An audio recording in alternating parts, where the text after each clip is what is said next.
మమ్మల్ని మిక్కిలిగా ప్రేమించిన మా కన్న తండ్రి, నీ ఘనమైన శ్రేష్టమైన పరిశుద్ధమైన నామానికి వందనములైనా. దేవా, ఈ రాత్రికాల సమయంలో నీ కుమారుడు యెహోషువను, నీ కుమార్తెనైనా అవితను జ్ఞాపకం చేసుకొని మీరు ఇచ్చినటువంటి కుమార్తె అక్షర యొక్క పుట్టిన దినాన్ని జ్ఞాపకం చేసుకుంటూ కుటుంబమునైనా సంతోషంగా ఉన్నటువంటి ఈ తరుణములో నీ మాటలను ప్రభువా నీ బిడ్డలకు వినిపింప చేయాలని ఆలోచనతో ఏర్పాటు చేసినటువంటి ఈ కూడికకు వచ్చినటువంటి నాయన నీ బిడ్డలకు మానవుని యొక్క పుట్టుక గురించినటువంటి కొన్ని విషయాలు ప్రభువా నీ బిడ్డలకు వినిపింప చేయాలన్నటువంటి ఆలోచనతో ఉంటుండగా మీ పరిశుద్ధాత్మ సహాయము ద్వారా తండ్రి నీ బిడ్డల ఆత్మీయ జీవితానికి ఏ మాటలైతే అవసరమైనాయో అట్టి మాటలతో మీరే మాట్లాడమని క్రీస్తునామములో ప్రార్థించి వేడుకొనుచున్నాము తండ్రి, ఆమేన్. క్రీస్తునందు ప్రియమైనటువంటి దేవుని వర్లారా, మానవ జన్మ అనేది చాలా విలువైంది. ఎంత విలువైందంటే ఈ భూమి మీద ఏ మానవుడు కూడా చెప్పలేనిదే మానవుని యొక్క జన్మ. ఏం చెప్పలేడు అని మనం అనుకుంటే మనిషి యొక్క పుట్టిన దినాన్ని చెప్పలేడండి. ఎందుకు చెప్పలేడు? ఈరోజు జరుగుతున్నది పుట్టినరోజు కాదా అని చాలామందికి అనుమానం అనేది వస్తుంటుంది.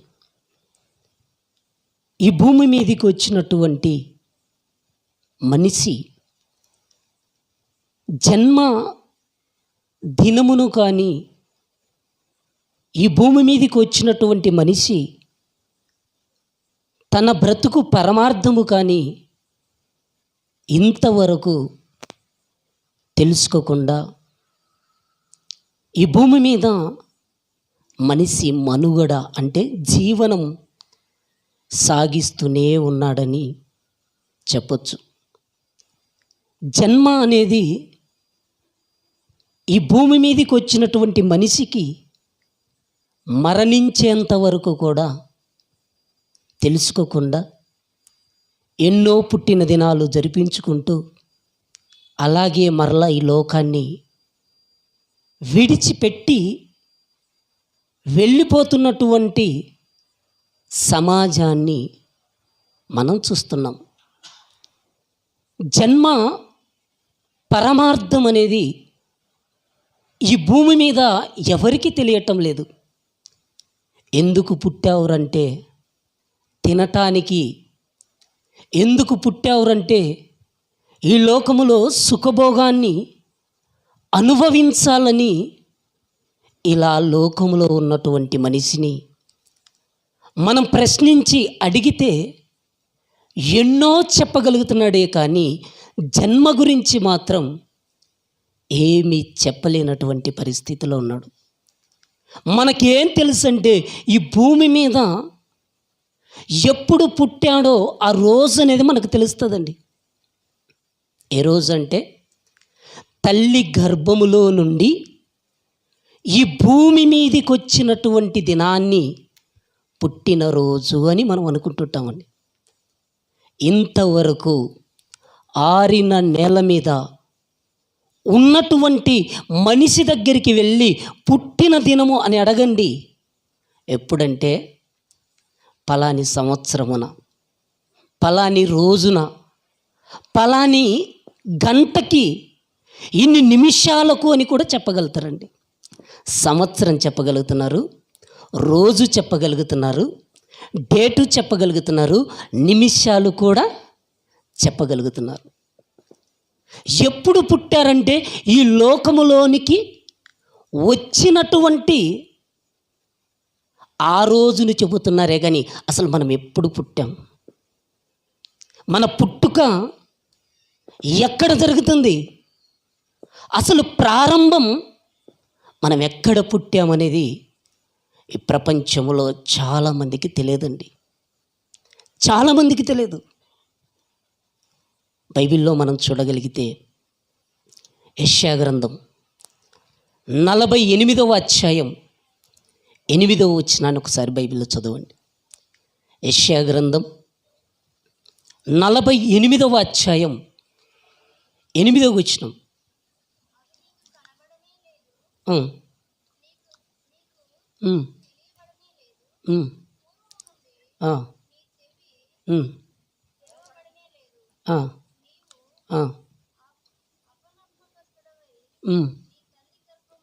నీ తల్లి గర్భమున పుట్టినది మొదలుకొని అంటున్నాడు. చూడండి, ఇక్కడ మీరు ఆలోచించండి.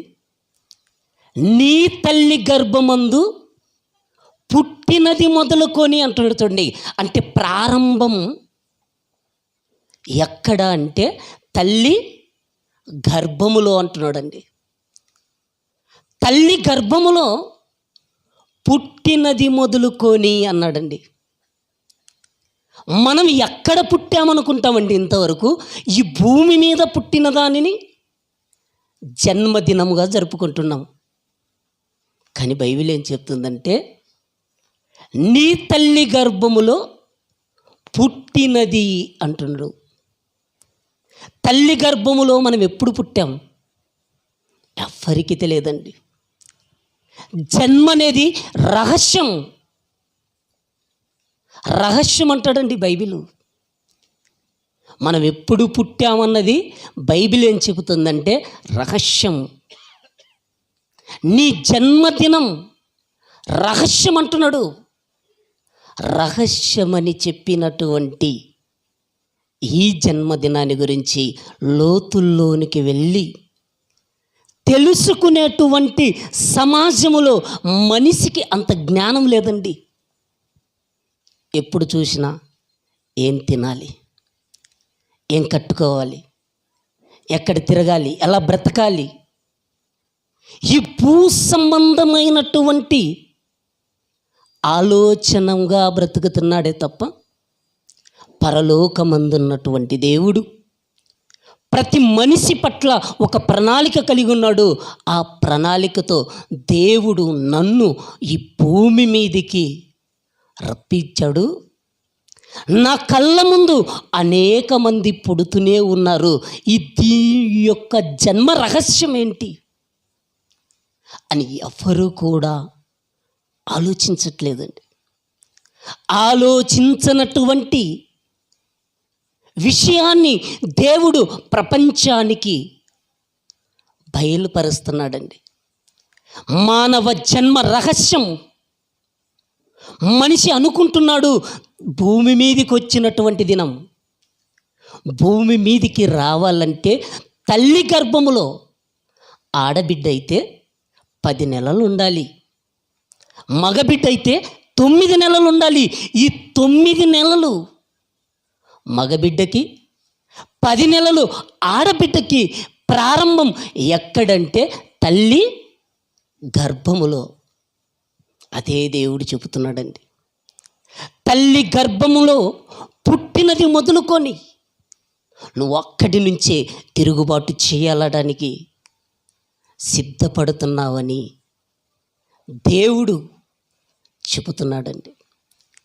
మానవ జన్మ గురించి కొన్ని విషయాలు ఇప్పుడు మనం ఆలోచిస్తే దేవుడు ఎంతగా తల్లి గర్భములో నుంచి మనందరినీ కూడా ఎలా రప్పించాడో బైబిల్ని జాగ్రత్తగా ఒక 50 నిమిషాలేనండి మీరు జాగ్రత్తగా ఆలకించగలిగితే మీ మనోనేత్రాలు ఈ రాత్రి ఖచ్చితంగా తెరవబడతాయి.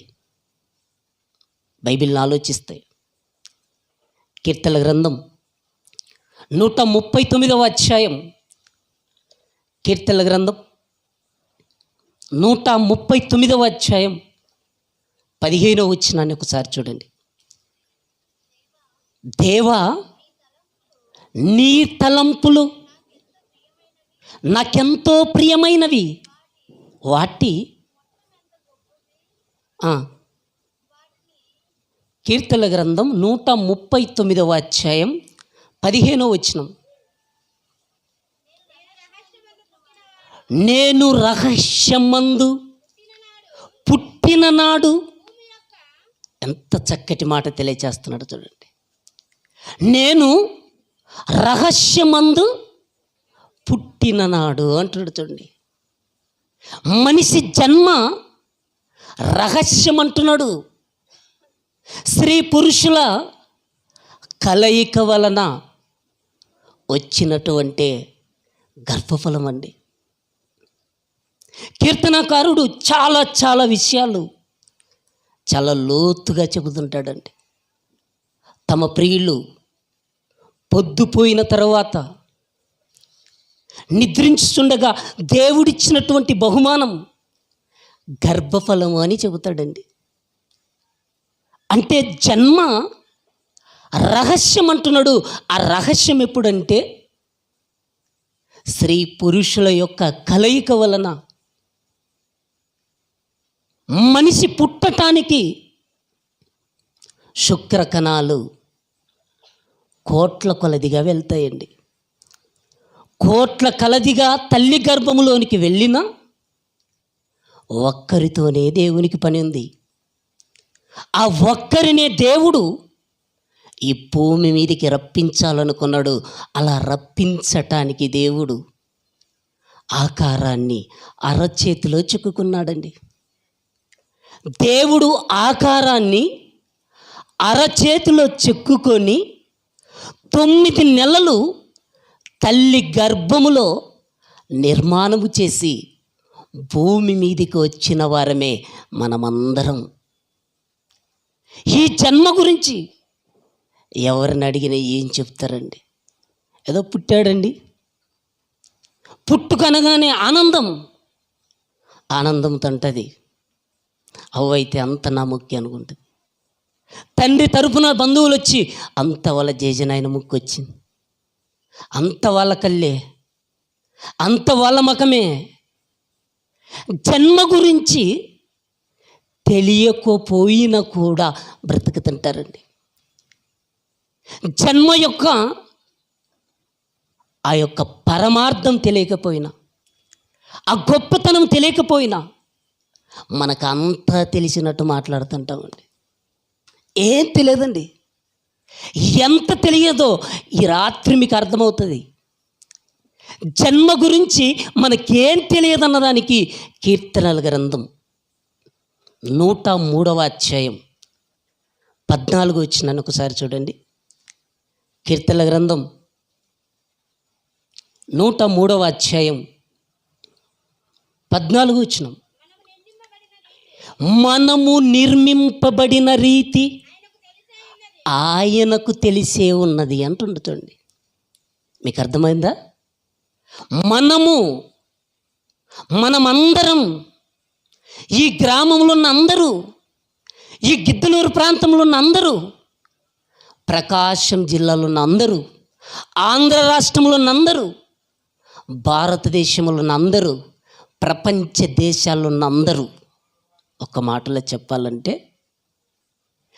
నిర్మింపబడిన రీతి ఎవరికి తెలుసంటే దేవునికి తెలుసంటండి. మనము నిర్మింపబడిన రీతి ఆయనకు తెలుసు అంటున్నాడండి. మనకేం తెలుసండి? మనకేం తెలుసు చెప్పండి?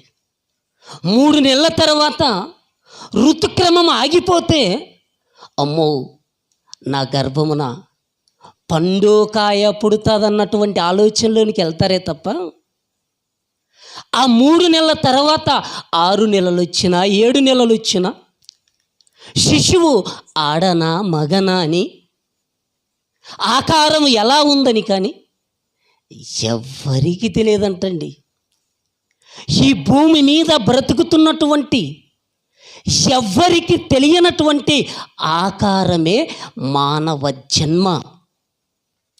మనిషి యొక్క బ్రతుకు ఇంత గొప్పగా దేవుడు తల్లి గర్భములో నిర్మాణము చేస్తుంటే ఈ ఆకారం విలువ తెలియక ఈ లోకాశలకు ఆహుతైపోతూ పాపములో పతనమైపోతున్నటువంటి మనుషులను మన కళ్ళ ముందే మనం చూస్తున్నాం.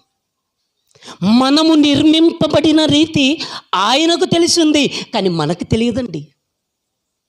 ఇక్కడ కూర్చున్న ఎవ్వరికి కూడా మనము తల్లి గర్భములో 9 నెలలు ఏమి తిన్నాము, ఏమి తాగామని అడగండి, ఏం చెప్పగలుగుతారండి? 5 సంవత్సరాల తర్వాత జ్ఞాపకం వచ్చిన తర్వాత మీ అమ్మ ఏం పెట్టేది, మీ నాన్న ఏం పెట్టాడు అని అడిగితే అప్పుడు చెప్పగలమండి. మనము నిర్మింపబడిన రీతి దేవునికి తెలుసు. మరి దేవుణ్ణే మనం అడగాలి. ఈ భూమి మీద ఏ మనుషుని అడిగినా కూడా చెప్పలేడండి. ప్రసంగి గారు ఒక చక్కటి మాట చెప్తాడండి. ప్రసంగి గ్రంథం 11వ అధ్యాయం 5వ వచనాన్ని ఒకసారి చూడండి. ప్రసంగి గ్రంథం, చూలాలి గర్భమందు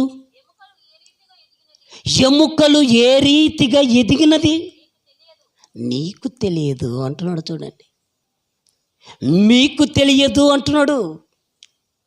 చూలాలి గర్భమందు, దేవుడు ఏం చెప్తున్నాడు? చూలాలి గర్భమందు ఎముకలు ఏ రీతిగా ఎదుగుతున్నది మీకు తెలియదు అన్నాడు. అంతే, ఇంకా ఎవ్వరికి తెలియదండి. ఎవ్వరికి తెలియనటువంటి ఈ ఆకారాన్ని దేవుడు ఎన్నో ఆలోచనలు పెట్టుకొని ఈ భూమి మీదకి మనల్ని రప్పిస్తున్నాడండి. ఆయనకంటూ ఒక సంకల్పం ఉంది, ఆయనకంటూ ఒక ప్రణాళిక ఉంది. ఆయన ప్రణాళికలో భాగంగానే మనల్ని కూడా ఈ భూమి మీదకి దేవుడు రప్పిస్తూనే వస్తున్నాడు. ఎందుకు రప్పిస్తున్నాడంటే, ఇదిగో జగత్తు పునాది వేయబడక మునిపే ఆయన ప్రేమ చేత మనలందరినీ కూడా కోరుకున్నాడు. మనం వచ్చి ఈ భూమి మీదకి మంచి పనులు చేయాలి, సత్ప్రవర్తన కలిగి బ్రతకటానికి దేవుడు జన్మనిచ్చాడండి. ఈ జన్మ విలువ తెలియకుండా భూమి మీద బ్రతుకుతున్నాం, మరణించి వెళ్ళిపోతున్నాం. జన్మ విలువ తెలియటం లేదు, మరణం విలువ తెలియటం లేదు. జనన మరణాల మధ్యనున్నటువంటి ఈ జీవితపు కాలపు విలువ కూడా మనిషికి తెలియటమే లేదండి. తెలియనటువంటి ఈ మానవలోకానికి దేవుడు చెప్పాలనుకుంటున్నాడు. ఏం చెప్పాలనుకుంటున్నాడో తెలుసా? తల్లి గర్భములో నిన్ను ఎలా పుట్టించానో. యెషయా గ్రంథం 44వ అధ్యాయం 2వ వచనాన్ని ఒకసారి చూడండి. యెషయా గ్రంథం 44వ అధ్యాయం 2వ వచనం. నిన్ను సృష్టించి గర్భములో నిన్ను నిర్మించి నీకు సహాయము చేయువాడనై అంటున్నాడు. చూడండి, దేవుడంట గర్భములో నిన్ను సృష్టించేస్తున్నాను అంటున్నాడు. చూడండి, ఈ సృష్టిని కలిగించింది దేవుడు. తల్లి గర్భములో నన్ను, నిన్ను, మనందరినీ కూడా సృష్టించింది కూడా దేవుడే. ఆయన అంటున్నాడు, నిన్ను గర్భములో సృష్టించి నిన్ను నిర్మించి నీకు సహాయము అంటున్నాడు. చూడండి, దేవుని యొక్క సహాయాన్ని మర్చిపోయారండి మానవలోకం. దేవుని యొక్క గొప్పతనాన్ని ఈ భూమి మీద మనుషులు మర్చిపోయారండి. మనం ఒక మామిడి చెట్టును చూసామనుకోండి, ఆ మామిడి చెట్టుకు పూత పూసినప్పుడు కోట్లగా కనబడుతుంటాయండి. ఎక్కడ చూసినా ఆ చెట్టు నిండా కూడా పూలే కనబడుతుంటాయండి. అవి కోట్ల కొలదిగా ఉంటాయండి. ఆ పువ్వు నుంచి కాయలు పిందెలుగా మారటానికి కొన్ని లక్షల్లో కనబడతాయంటే, కొన్ని కోట్ల పూలుగా ఉన్నటువంటి అవి పిందెలుగా మారటానికి కొన్ని లక్షల్లో కనబడతాయి.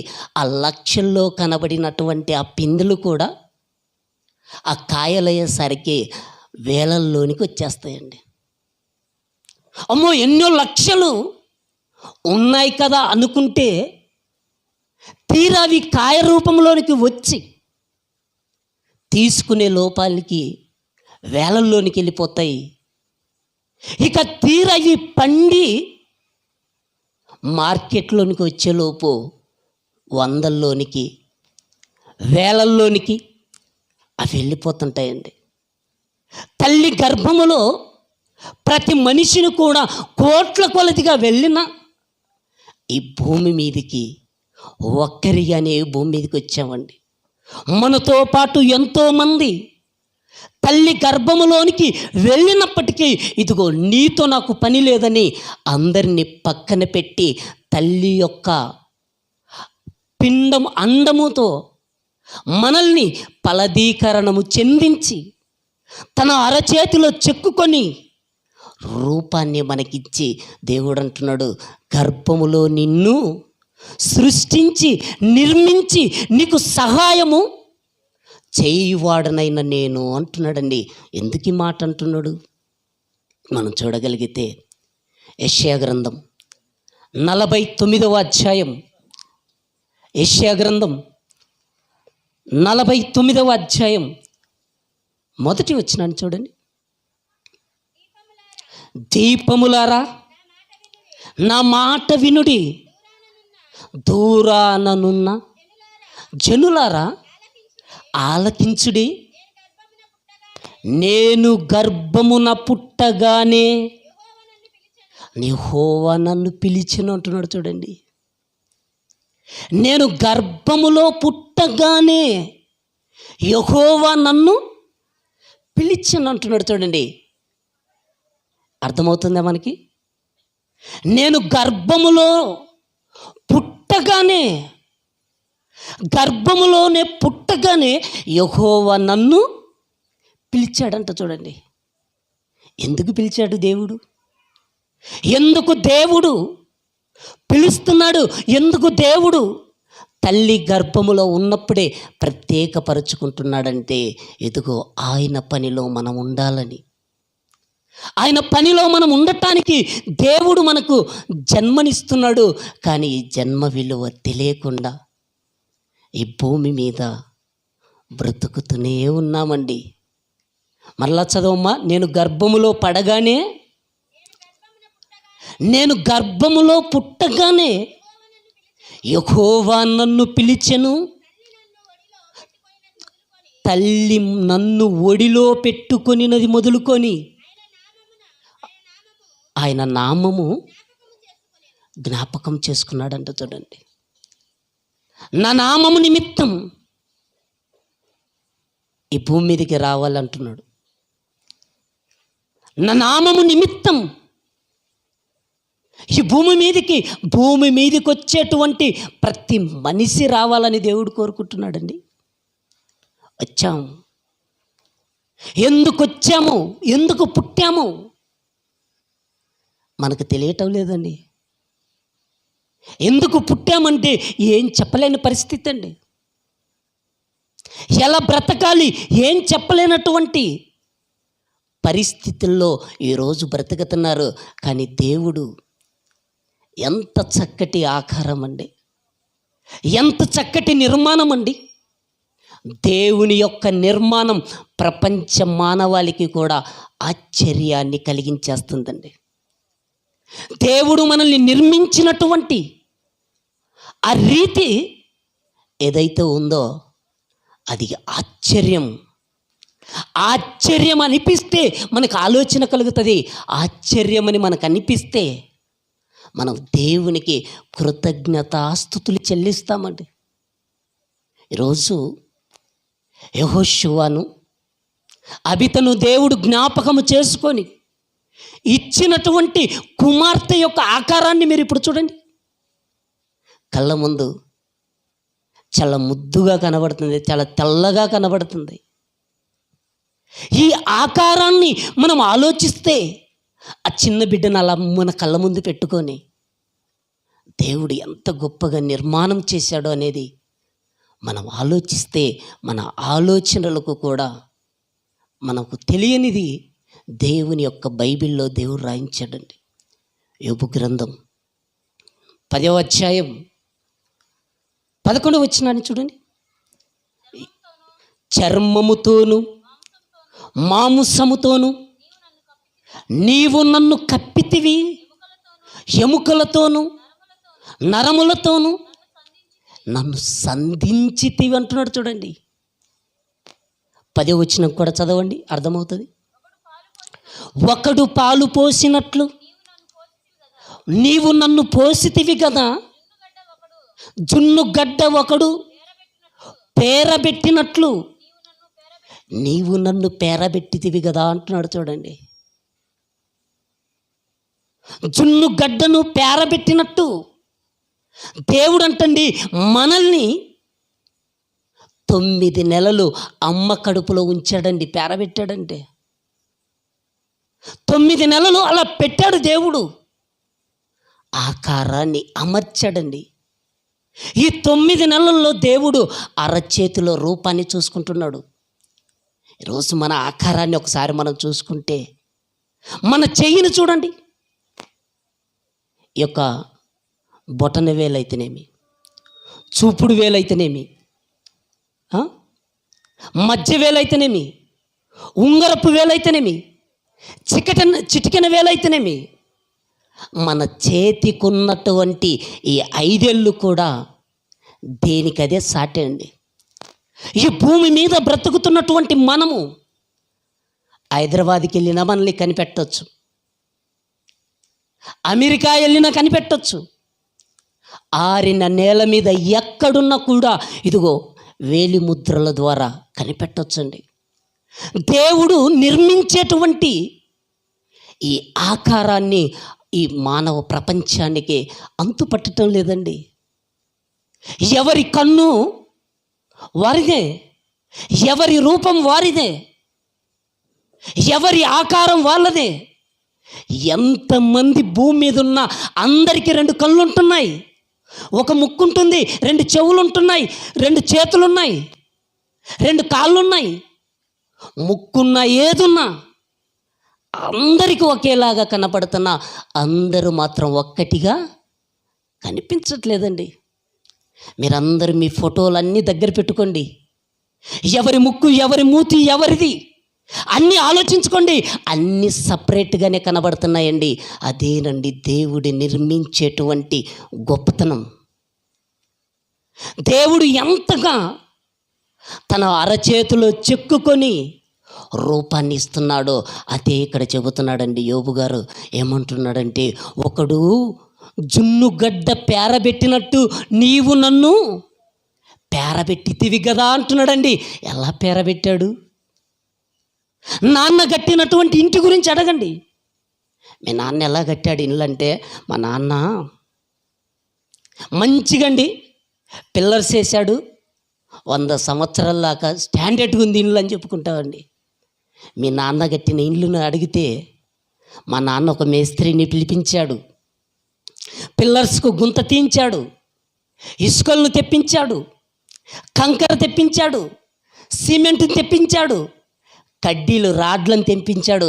అన్నీ తెప్పించి మేస్త్రీలను పిలిపించి మా నాన్న కొలతలు వేయించి సున్నంతో గీయించి గుంతలు తీయించి ఆ గుంతల్లో నుంచి పిల్లర్స్ నిలబెట్టాడని తండ్రి యొక్క గొప్పతనాన్ని ఈ భూమి మీద మనిషి చెప్పగలడు, కానీ పరలోకమందున్నటువంటి దేవుని యొక్క గొప్పతనాన్ని చెప్పాలంటే యోబు గారే చెప్పాలండి. ఏం చెప్తున్నాడో 11వ వచనాన్ని చదవండి ఇప్పుడు. చర్మముతోను మాంసముతోను నీవు నన్ను కప్పితివి, ఎముకలతోను నరములతోను నన్ను సంధించితివి అంటున్నాడు. చూడండి, ప్రతి మనిషిని చూడండి, చెయ్యిని ఇలా చూడండి, చెయ్యి కనబడుతుంటుంది, పైన ఏముంటుందో తెలుసా? చర్మం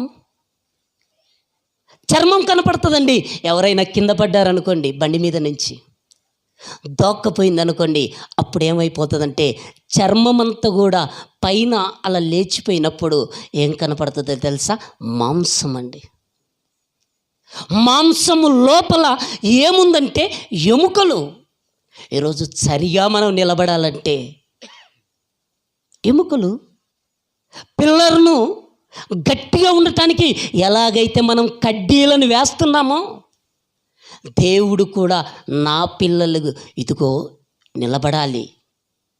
అలా కాకుండా దేవుడు ఎముకలు లేకుండా చేశాడు అనుకోండి, మనమందరం ఎలా అయిపోతామో తెలుసా? మాంసపు ముద్ద అయిపోతామండి. ఒక్కసారి అలా నిలబెట్టేసిన తోలుబొమ్మ కింద పడ్డట్టే పడిపోతామండి మనం. అలా పడిపోతాం. అలా పడిపోకుండా ఉండటానికే దేవుడు నిర్మించినటువంటి ఈ గొప్ప నిర్మాణమే మానవ దేహం. ఈ మానవ దేహముకు ప్రారంభం పైన గడబడుతుంది చర్మం అయితే, దాని కింద మాంసం అయితే, ఆ మాంసపు లోపల ఎముకలు ఉన్నాయండి.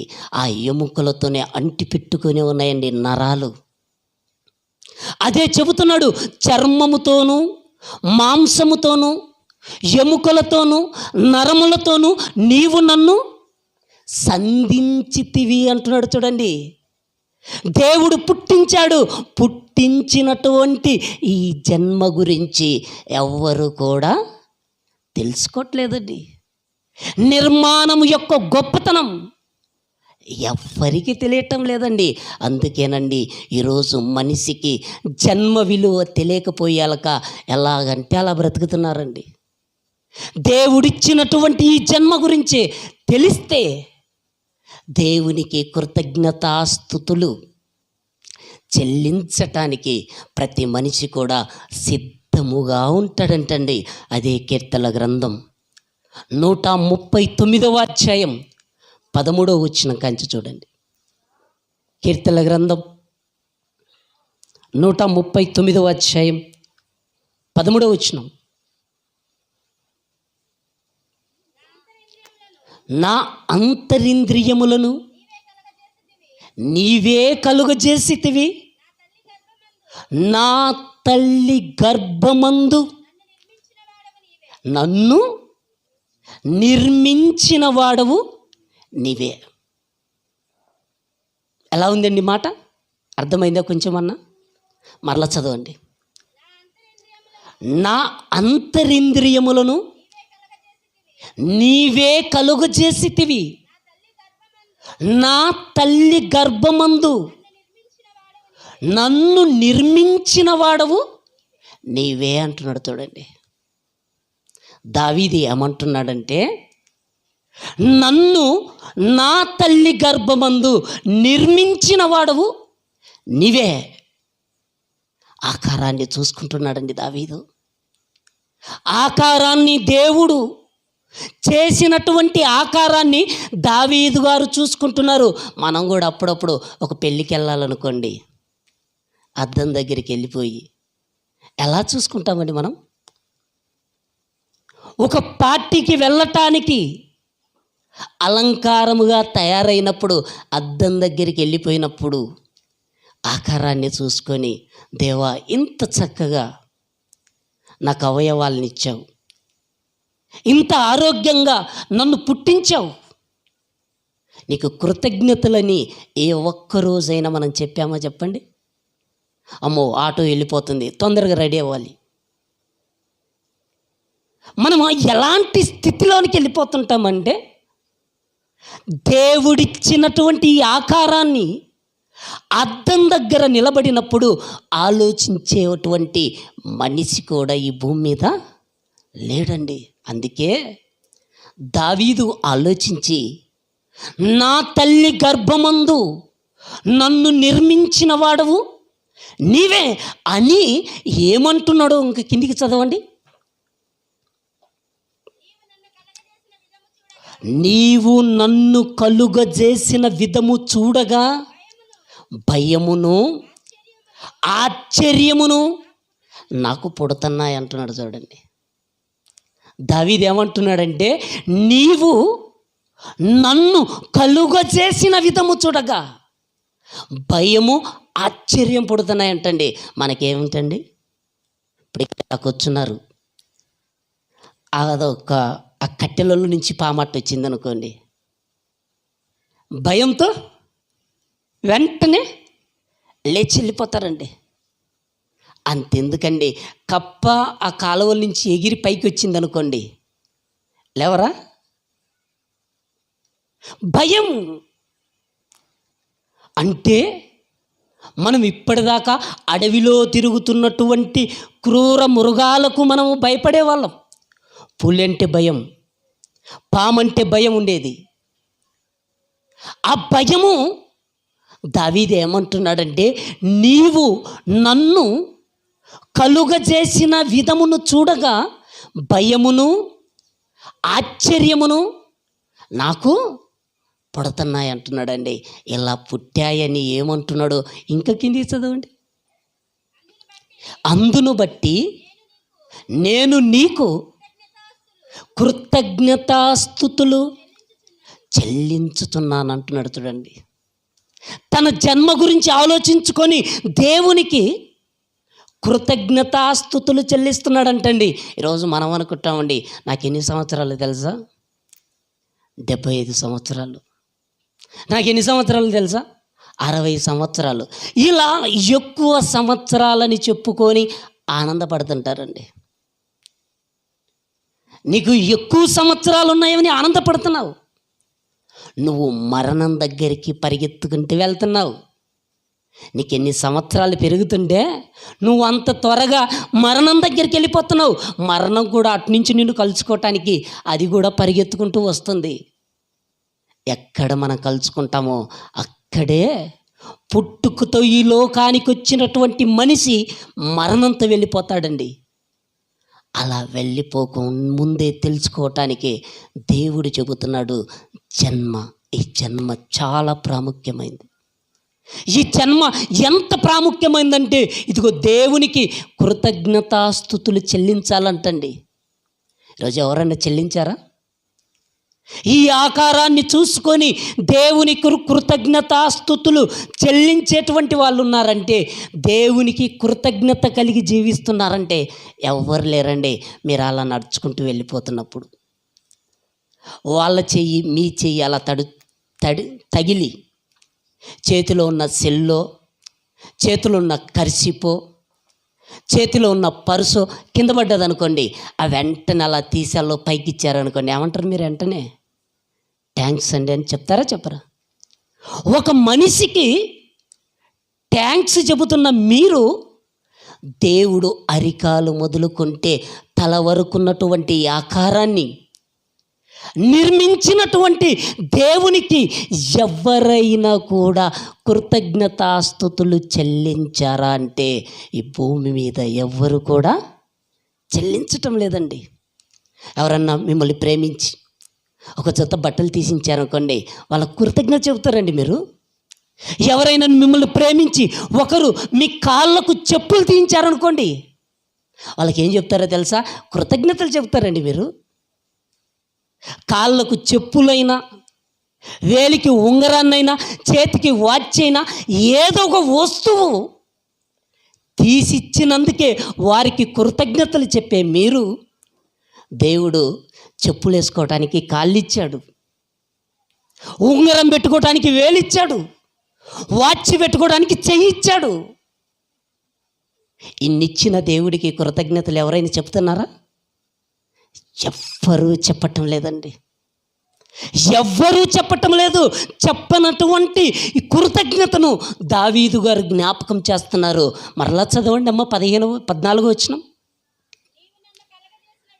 నీవు నన్ను కలుగజేసిన విధము చూడగా భయమును ఆశ్చర్యమును నాకు పడుతున్నాయి అంటున్నాడు. చూడండి, భయము ఆశ్చర్యము నాకు పడుతున్నాయి. ఎందుకో తెలుసా? ఇదిగో నా తల్లి గర్భములో నన్ను పుట్టించిన వాడివి నువ్వే. నా తల్లి గర్భములో నాకు ప్రాణం పోసిన వాడవు నువ్వే అంటున్నాడండి దావీదు. మనం అదేం ఆలోచించట్లేదండి, ఏమీ ఆలోచించట్లేదండి. దావీదు ఎప్పటి నుంచి జ్ఞాపకం పెట్టుకుంటున్నాడో 16వ వచనాన్ని ఇప్పుడు చదవండి. నేను పిండమునై ఉండగా నీ కన్నులు నన్ను చూచినట్టున్నాడు. చూడండి, ఎప్పుడు చూశాడంటున్నాడు తెలుసా? పిండమునై ఉండగా, నేను పిండమునై ఉండగా నీ కన్నులు నన్ను చూచెను అంటున్నాడు. చూడండి, దేవుడు చూచాడండి, మనందరిని చూశాడు గనుకనే ఇక్కడ మనము కూర్చున్నాం. దేవుడే మన ఆకారం వద్దనుకుంటే ఎప్పుడో ఈ లోకాన్ని విడిచి వెళ్ళేవాళ్ళం. దేవుడిచ్చినటువంటి ఈ జన్మను జ్ఞాపకం చేసుకోవాలండి. ఎప్పుడో తెలుసా, తల్లి గర్భంలో పడినప్పటి నుంచి వాసి. ఇప్పుడు మనల్ని అడిగామనుకోండి, నీ వాసి అండి అంటే, నేను కొండపేట వాసినండి అంటారండి. అంటే మీ ఊరు ఏదంటే మాది కొండపేట అంటామండి. బైబిల్ను మనం ఆలోచిస్తే కీర్తనల గ్రంథం 22వ అధ్యాయం, కీర్తనల గ్రంథం 71వ అధ్యాయాన్ని చూడండి. కీర్తనల గ్రంథం 71వ అధ్యాయం 6వ వచనాన్ని చూడండి. గర్భవాసినైనది మొదలుకొని అంటున్నాడు చూడండి. గర్భవాసినైనది మొదలుకొని, అమ్మా చదువు, నీవే నాకు ప్రాపకుడవై ఉంటివి, తల్లి గర్భములో నుండి నన్ను ఉబ్బవింపజేసిన వాడవు నీవే. నిన్ను గూర్చి నేను నిత్యము స్తుతిగానము చేసేదను. నేను అనేకులకు ఒక వింతగా ఉన్నాను అంటున్నాడు చూడండి. మానవ జన్మ వింతగా కనబడుతుంది చూడండి. నేను అనేకులకు వింతగా ఉంటున్నాను అంటున్నాడు చూడండి. గర్భవాసినైనది మొదలుకొని నాకు ప్రాపకుడవు నీవే అంటున్నావంటే, ఇదిగో నేను గర్భములో పడినప్పటి నుంచి నాకు సహాయము చేసింది నీవే అని దేవుణ్ణి స్తుతిస్తున్నట్టుగా కనబడుతుంది చూడండి. ఇంకొక మాట మనం బైబిల్లో చూడగలిగితే, కీర్తనల గ్రంథం 22వ అధ్యాయం 9వ వచనాన్ని చూడండి. గర్భము నుండి నన్ను తీసిన వాడవు నీవే కదా అంటున్నాడు చూడండి. గర్భము నుండి నన్ను తీసిన వాడవు నీవే కదా అంటున్నాడు. అదే మనల్ని అడిగారనుకోండి, నన్ను గర్భము నుండి తీసింది ఎవరంటే, మా ఊర్లో ఉన్న నర్సు దగ్గర ఉన్నట్టు ఆమె తీసింది, మా అవ్వ తీసింది, మా జేజ తీసింది, మా అత్త తీసింది, ఇలా చెప్పుకుంటుంటామండి. కానీ ఏమంటున్నాడు, గర్భములో నుండి నన్ను తీసిన వాడవు నీవే కదా అంటున్నాడు చూడండి. దేవుడు రప్పించాడండి. గర్భములో నుండి భూమి మీదికి దేవుడే తీశాడు.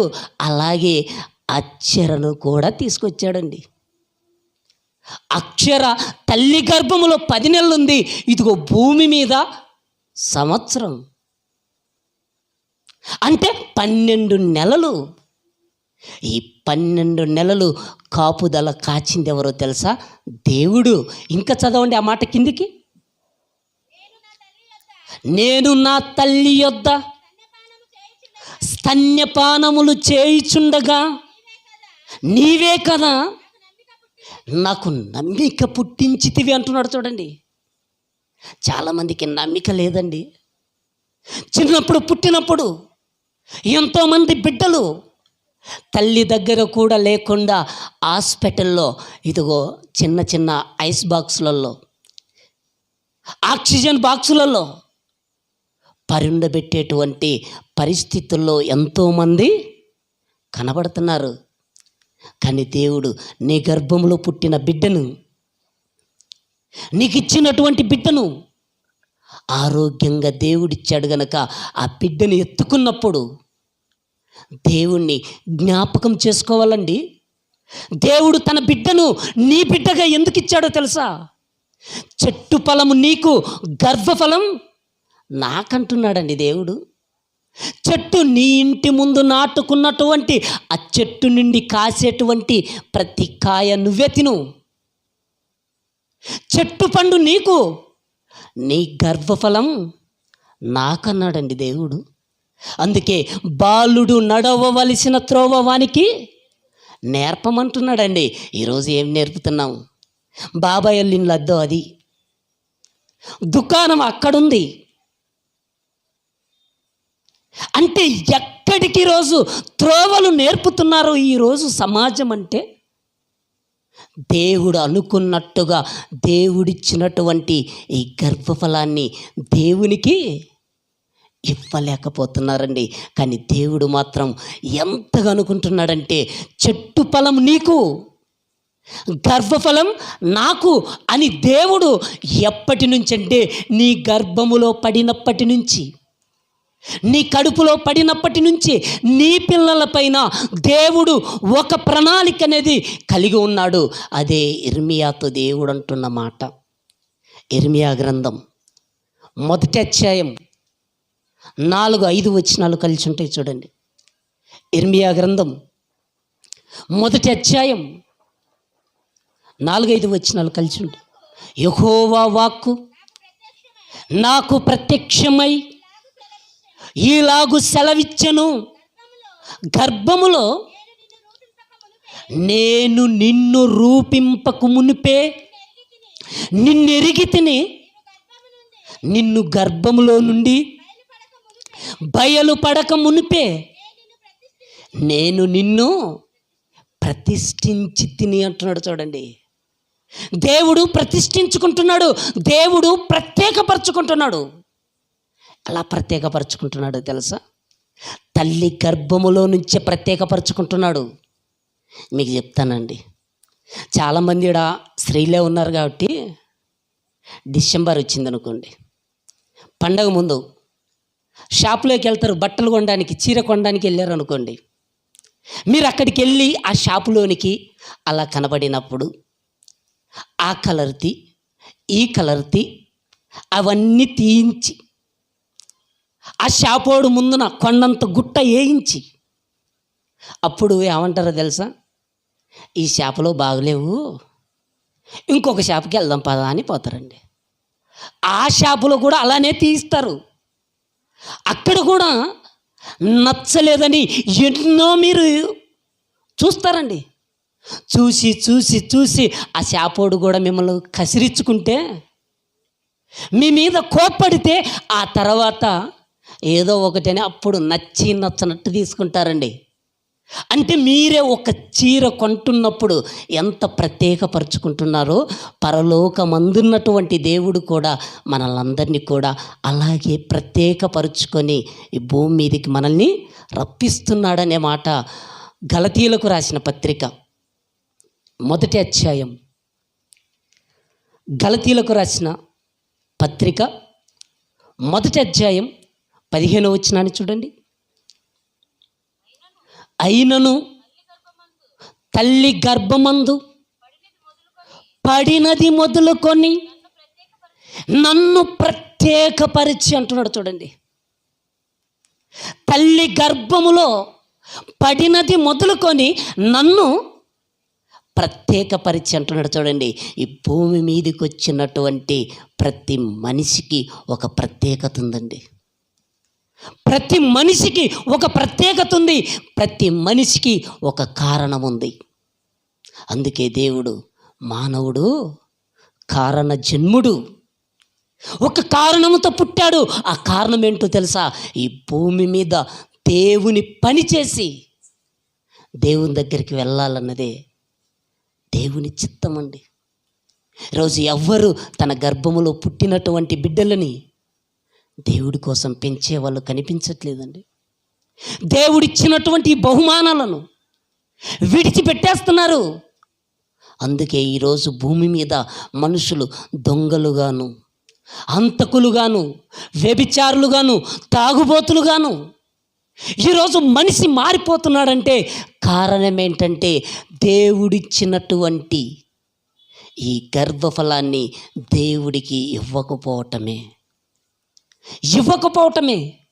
అందుకే దేవుడు అంటున్నాడు, బహుమానం, గర్భఫలం దేవుడిచ్చే బహుమానం అని చెప్పుతూ కీర్తనల గ్రంథం 127వ అధ్యాయం 2వ వచనాన్ని ఒకసారి చూడండి.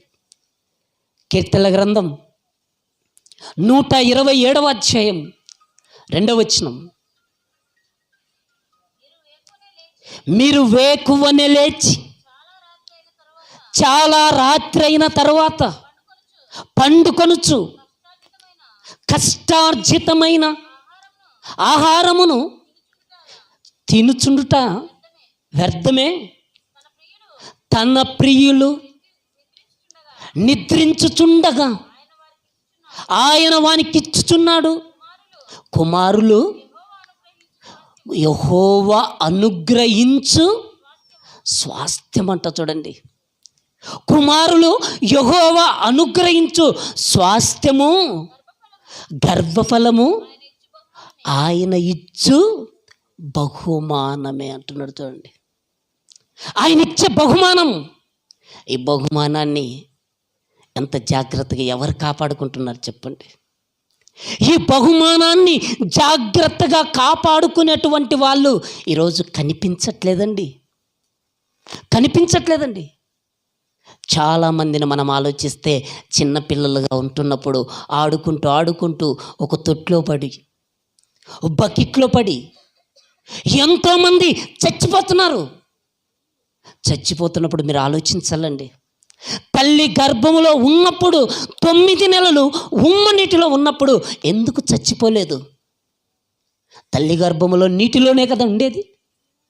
తల్లి గర్భములో ఉన్నప్పుడు ఉమ్మ నీటిలో 9 నెలలు ఉన్నటువంటి బిడ్డ బయటికి వచ్చిన తర్వాత బకెట్లో పడితే ఎందుకు చచ్చిపోతున్నాడు అని ఎప్పుడైనా కూడా ఏ తల్లి కానీ ఏ తండ్రి కానీ ఆలోచించట్లేదండి. దేవుని యొక్క భద్రత కాపాడుతున్నది తల్లి గర్భములో. ఇదిగో తల్లి గర్భములో 9 నెలలు 10 నెలల తర్వాత ఈ భూమి మీదకి వచ్చిన తర్వాత కాపాడుకోనవలసినటువంటి బాధ్యత ఎవరికి ఇచ్చాడంటే తల్లికి తండ్రికి ఇచ్చాడు. తండ్రికి ఇచ్చాడు. మరి ఇప్పుడు తల్లిదండ్రులే పిల్లలను చాలా జాగ్రత్తగా కాపాడుకోవాలండి. ఒకవేళ కాపాడుకోలేదనుకోండి, జాగ్రత్తగా కాపాడుకోలేదండి, కాపాడుకోకపోతే దేవుడు ఏం చేస్తాడో తెలుసా? నీ సంతానాన్ని విస్తరింపచేయడండి. నీ సంతానాన్ని దేవుడు ఏం చేస్తాడో తెలుసా? ఇదిగో నాశనం చేస్తాడంటండి. తల్లి గర్భములో కాపాడినటువంటి దేవుడు భూమి మీదకి వచ్చిన తర్వాత మరలా కళ్ళ ముందు చూపించి మరలా తీసుకెళ్ళిపోతాడంటే కారణం కూడా దేవుడు చెబుతాడండి బైబిల్లో. కీర్తనల గ్రంథం 21వ అధ్యాయం 10వ వచనాన్ని చూడండి. కీర్తనల గ్రంథం 21వ అధ్యాయం 10వ వచనం. భూమి మీద ఉండకుండా వారి గర్భఫలములను నీవు నాశనము చేసేదవు అంటున్నాడు. చూడండి, భూమి మీద ఉండకుండా అంటున్నాడు. చూడండి, భూమి మీద ఉండకుండా వారి గర్భఫలములను నీవు నాశనము చేసేదవు. నరులలో ఉండకుండా వారి సంతానమును నశింపచేసేదవు అంటున్నాడు. చూడండి, ఇదిగో మన సంతానం నశించకుండా ఉండాలంటే, మన సంతానం విస్తరించాలంటే, మన సంతానం అభివృద్ధి చెందాలంటే దేవుని యొక్క భద్రత మన పైన ఉండాలంటే మనం దేవుడికి లోబడాలి. ఇదిగో తల్లి గర్భములో కాపాడాడు దేవుడు. అలా కాపాడిన దేవుడు కలకాలం మనల్ని చూడాలంటే ఆయన భద్రత ఏం చెబుతున్నాడంటే, ఇదిగో నీ సంతానాన్ని విస్తరింపచేస్తాను, ఇదిగో నిన్ను నీ పిల్లలను వృద్ధి చేస్తానంటున్నాడండి దేవుడు. వృద్ధి చెయ్యాలంటే ఇచ్చినటువంటి గర్భఫలాన్ని ఈ రాత్రి మీకు ఎన్ని చక్కటి మాటలు వినబడ్డాయి చెప్పండి. ఎంతోమంది గర్భఫలాలు దేవుడిచ్చినప్పటికీ పుట్టినరోజులని చెప్పేసి తాక్కుంటూ తిరుక్కుంటూ ప్రార్థన లేకుంటూ లేదా ఎంతోమంది చేస్తుంటారండి. ఈ రాత్రికాల సమయంలో పుట్టిన దినాన్ని జ్ఞాపకం చేసుకొని మిమ్మల్ని కూర్చుండబెట్టి మీకు ఈ మాటలు వినిపింపచేశాడంటే జన్మ యొక్క పరమార్థం మీకు అర్థమైందని నేను అనుకుంటున్నానండి. చివరిగా ఒక మాట, కీర్తనల గ్రంథం 115వ అధ్యాయం, కీర్తనల గ్రంథం 115వ అధ్యాయం 15వ వచనాన్ని చూడండి. భూమి ఆకాశములను సృజించిన యెహోవా చేత 14వ వచనాన్ని చూడండి అమ్మా. యెహోవా మిమ్మును మీ పిల్లలను వృద్ధి పొందించును అంటున్నాడు చూడండి. యెహోవా మిమ్మును మీ పిల్లలను వృద్ధి పరుస్తాడంటండి. ఎప్పుడు పరుస్తాడు చెప్పండి? దేవుడు వృద్ధిపరచాలంటే ఇదిగో దేవుడికి మనం లోబడాలండి. ఈరోజు లోబడకపోతే గర్భఫలము లేక ఎంతోమంది ఈరోజు దేవుడి మీద ఆధారపడుతున్నారండి. గర్భఫలం లేకపోతే ఎంతోమంది ఏడ్చిన వాళ్ళు కనబడుతున్నారండి. ఒక అన్నాను మీరు ఆలోచిస్తే గర్భఫలం లేకపోతే తన తోటి కోడలు అనుకుంటారు, లేకపోతే మరో భార్య అనుకుంటారు, 2 భార్యలు. ఆమంటుంది నాకు పిల్లలు ఉన్నారు నీకు పిల్లలు లేరు అని హేళన చేసేదండి. హేళన చెయ్యగానే దేవుని యొక్క సన్నిధిలోనికి వెళ్ళిపోయి కన్నీరు కారుస్తూ దేవుణ్ణి అడిగిందండి. దేవుణ్ణి అడుగుతుంటే ఏలి అనేటువంటి యాజకుడు కూడా ఏంటి మా ద్రాక్షారసము నిండా తాగి వచ్చినట్టుంది, మత్తుగా ఉంది, అమ్మా ఎందుకమ్మా నువ్వు మత్తురాలవైపోతున్నావు, లేచి నీ ఇంటికి పో అన్నప్పుడు నేను తాగలేదయ్యా, నేను దేవుని సన్నిధిలో మొరపెట్టుకుంటున్నాను, నేను దేవుని సన్నిధిలో అడుగుతున్నాను. ఏం అడుగుతున్నానో తెలుసా? ఇదిగో గర్భఫలం కావాలని అడుగుతున్నానని ఆ రోజు అడిగినటువంటి ఆ స్త్రీ దేవుడు ఆమె మొరను ఆలకించాడండి. ఆలకించిన తర్వాత కుమారునిచ్చాడండి. ఆ కుమారుణ్ణి 2 సంవత్సరాలు తన దగ్గర ఉంచుకొని 3వ ఏట పాలు మాన్పించిన తర్వాత మరలా తీసుకొచ్చి యాజకుడి దగ్గరనే విడిచిపెట్టి వెళ్ళిపోయిందండి. అలా వెళ్ళిపోయినటువంటి ఆ తల్లి పేరు అన్న అయితే ఆ కుమారుడే సమూయేలు. ఆ సమూయేలు బ్రతికినాడండి. ఎలా బ్రతికాడో తెలుసా? మనుషుల దయందును దేవుని దయందు పెరిగాడండి. మనుషుల దయందును దేవుని దయందును పెరిగినటువంటి సమూయేలు దాను మొదలుకుంటే బేర్షెబా వరకు ఒక ప్రవక్తగాను ఒక న్యాయాధిపతిగాను బ్రతికాడండి. ఈరోజు అలాంటి పట్టుదలతో అలాంటి పౌరుషముతో ఈరోజు ప్రభు సన్నిధిలో మనం కూడా దేవుడు నాకు ఇచ్చినటువంటి ఈ బిడ్డలను నేను పెంచాలి, దేవుని సేవ నిమిత్తం పెంచాలి అనుకుంటే దేవుడు నీకిచ్చిన బిడ్డకి ఆరోగ్యమును ఆయుష్ను దేవుడు ఇస్తాడండి. దేవుని పనిని నిర్లక్ష్యం చేస్తే, దేవునిని పట్టించుకోకపోతే దేవుడిచ్చినటువంటి గర్భఫలాన్ని కళ్ళ ముందు కూడా ఉంచడండి.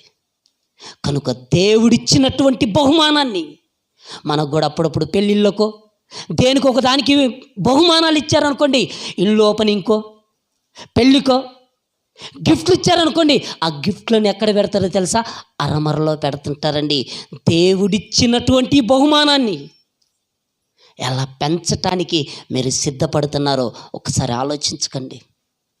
మీరు ఎలా పెంచాలనుకుంటున్నారు? ఈ పిల్లల్ని విడిచిపెట్టాలనుకుంటున్నారా?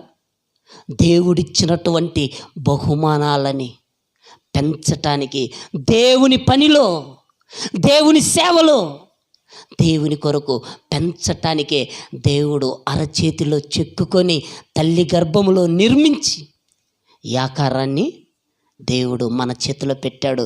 ఇదిగో నా బిడ్డని దేవుడు ఒక బాధ్యత చెబుతున్నాడు. చివరికి ఒక బాధ్యత చెబుతున్నాడు. ఆ బాధ్యత ఏంటో తెలుసా? నా బిడ్డని నీ బిడ్డగా నీకు ఇస్తున్నాను, నా బిడ్డని నీ బిడ్డగా నీకు ఇస్తున్నాను. ఇదిగో నీ బిడ్డగా నువ్వు బాధ్యత తీసుకొని భయభక్తులతో పెంచి మరలా నేనున్నటువంటి లోకానికి అర్హమైనటువంటి పాత్రగా మలచటానికే దేవుడిచ్చాడన్న సంగతి మరవకుండా దేవుడిచ్చినటువంటి బహుమానాలని జ్ఞాపకం చేసుకుంటూ దేవుడికి కృతజ్ఞతాస్తుతులు చెల్లించటానికి ఎల్లప్పుడూ సిద్ధంగా ఉందాం. తల్లు వంచుదాం, ప్రార్థన చేసుకుందాం. మమ్ములు మిక్కిలిగా ప్రేమించిన మా కన్న తండ్రి, నీ ఘనమైన శ్రేష్టమైన పరిశుద్ధమైన నామానికి వందనములైనా దేవా, ఈ రాత్రికాల సమయములో నీ కుమారుడు నాయన యెహోషువను, నీ కుమార్తె అబితను ప్రభువా మీరు జ్ఞాపకం చేసుకొని ఇచ్చినటువంటి కుమార్తె అక్షరను బట్టి నీకు వందనములు స్తోత్రములు చెల్లిస్తున్నాం. దేవా, నీ బిడ్డ యొక్క నాయన జన్మదినాన్ని జ్ఞాపకముగా నాయన నీ బిడ్డలు జరుపుకుంటూ నీ మాటలు వినిపించాలని ఎంతగానో ప్రభు ఆలోచన కలిగి ఆశపడి నీ బిడ్డలు నాయన జరుపుకుంటున్నటువంటి ఈ కోడికలో మీరు తోడుగా ఉండి ఇంతవరకు నాయన క్రమముగాను మర్యాదగాను మీరు జరిగించినటువంటి విధానాన్ని బట్టి నీకు వందనములు స్తోత్రములు చెల్లిస్తున్నాం. దేవా, నీ బిడ్డకు ప్రభువా ఈ సంవత్సర కాలమంతా కూడా ప్రభువా కంటికి రెప్పలాగా మీరు కాపాడారు. సంవత్సరాది మొదలుకొని సంవత్సరాంతం వరకు నీ యొక్క దయా కిరీటాన్ని నీ బిడ్డకు నాయన మీరు ధరింప చేయండి. ఇది మొదలుకొని నాయన నిరంతరము తండ్రి నీ కుమార్తెనైనా మనుషుల దయందును దేవుని దయందును వర్ధిల్లేటువంటి భాగ్యాన్ని ప్రసాదించండి.